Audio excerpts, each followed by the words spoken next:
శబరిమలలో 18 మెట్లు ఎందుకు ఎక్కాలో మీకు తెలుసా? Welcome to my channel S J A myth tiles.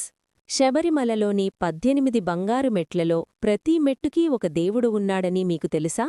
వినాయకుడు అయ్యప్ప మాల వేసినప్పుడు శివుడితో అసలీ 18 మెట్లు ఎందుకు ఎక్కాలి నాన్నా అని అడుగుతాడు. శివుడు నవ్వుతూ 18 మెట్లపైన 18 దేవుళ్ళుంటారు.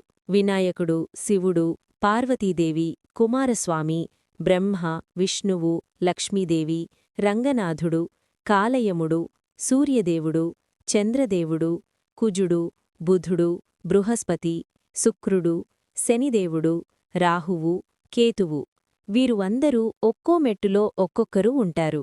ఇంకా 18 తత్వాలు అయినా చూడడం, వినడం, సువాసన, రుచి, స్పర్శ, కామం, దురాశ, క్రోధం, కోపం, మోహం, మదం, మాశ్చర్యం, సాంబికం, సాత్వికం, రాజసం, తామసం, విద్య, అవిద్య వంటి గుణాలను తెలియచెప్పే విధంగా ఈ 18 మెట్లను నిర్మించడం జరిగింది.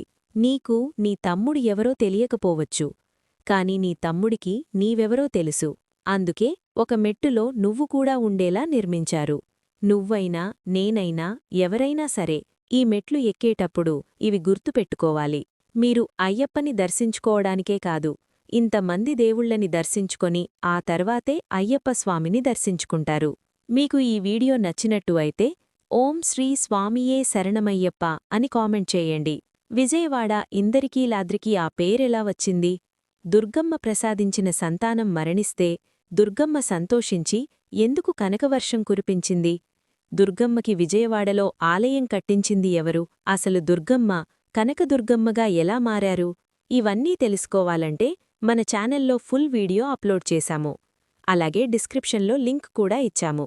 మిస్ అవ్వకుండా ఆ వీడియో చూడండి. మీకు ఇలాంటి వీడియోస్ కావాలంటే please like, share and subscribe to my channel.